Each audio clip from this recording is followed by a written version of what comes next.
What's going on, guys? Welcome back to another episode. Today we're going to be shooting in the room, giving a little different ambiance, a little different flavor to this episode. And today we're going to be talking about how to get better on machines. For a lot of people, cardio may not be their favorite aspect of training, but I'm going to be giving you guys a couple tips and a couple things that I see that maybe you can implement and that can improve your overall quality of your training. So number one, I see a lot of athletes not starting their machines quick enough. And what I mean by this is that there's a transition, it's the start of the workout, a new round.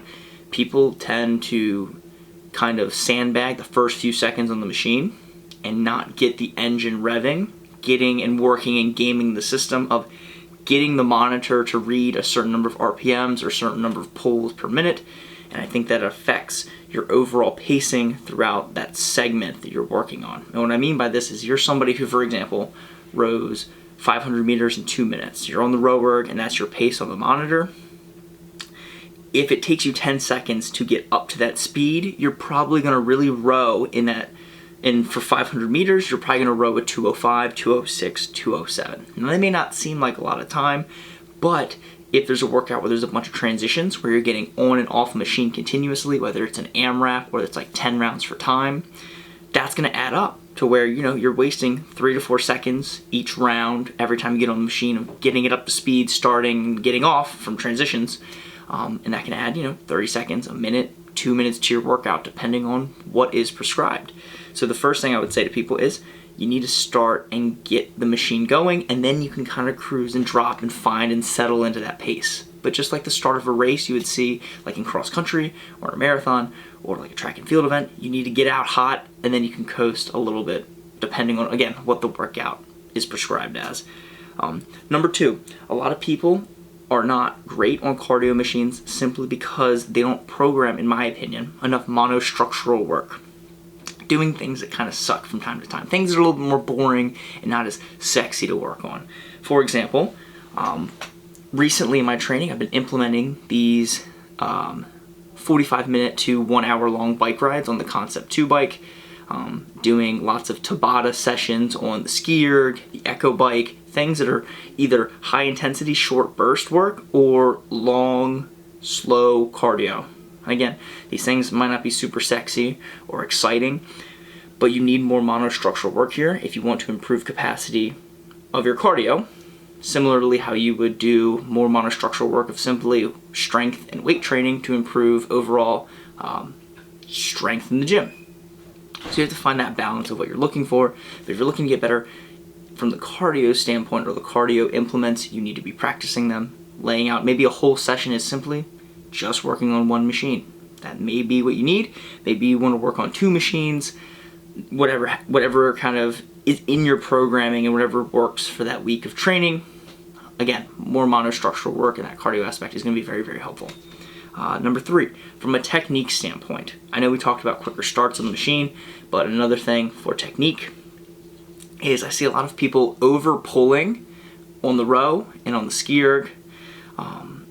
They're not using or utilizing their entire body to their full potential. So for example, on the row, you're really using your legs and the arms are like an accessory to that. I see sometimes, or too many times, people are over pulling with their arms and not allowing their legs and their core and that hinge of their hips to do majority of the work. On a ski erg, again, people are using way too much arm and tricep, again, that's connected to your arm, not using enough of that core and that hip hinge to let gravity pull you down and pull you forward. And then, for example, because the bike erg, you only really have to use your legs and your core engagement. It's not really your arms working. But the assault bike and the Echo bike, there's not in tandem working their arms and their legs to evenly distribute the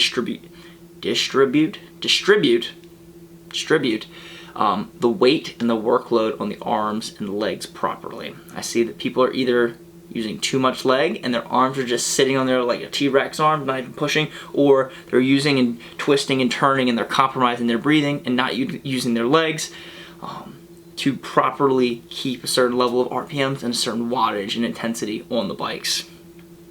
And the last thing with technique is I think people compromise their breathing or they don't understand how to breathe properly.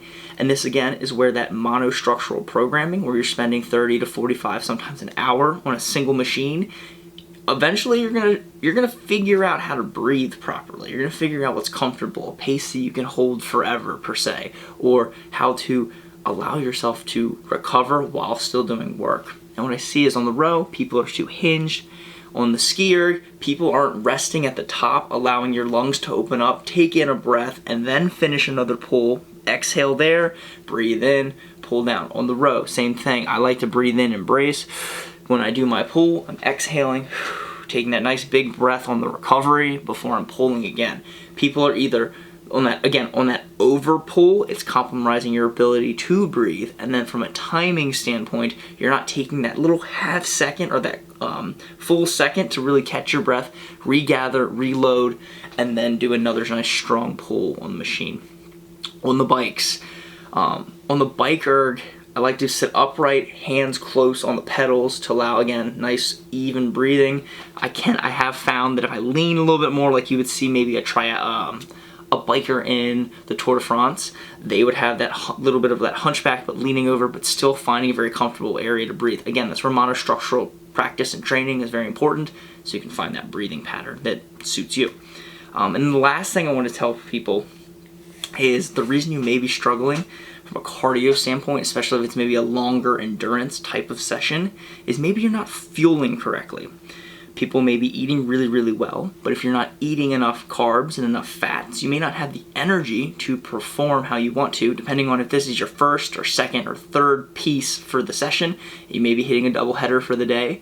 Or again, if it's like a 45-minute to an hour-long session, if you don't have enough fuel, you're not going to be able to be successful, throughout the entire workout. And then along with the fueling before a workout, are you fueling during? Are you taking in good nutrition? Are you getting in your electrolytes? Are you hydrating with water?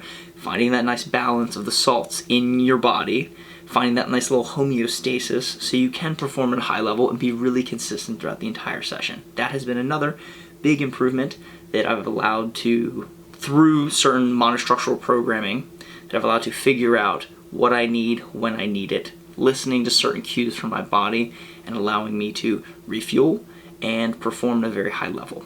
So I hope you guys get something out of this for how to get better on machines, specifically doing long, short intervals of cardio. I think the last note that I would tell you guys now that I'm thinking about it is from a monostructural programming standpoint,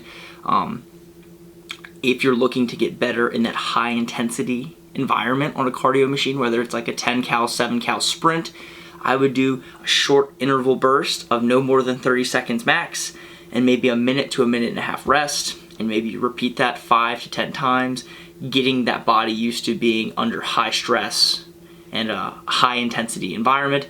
Maybe couple that with a couple barbell movements or something on the bar, simulating that heavy fatigue state as you see fit. So sorry, that was just something right off the top of my brain that I really forgot to talk about previously. But I want to say thank you guys for tuning in for this episode. Hope you guys got something out of it. Please let me know in the comments. Leave a like, subscribe, and I'll catch you next time. Peace. Much love.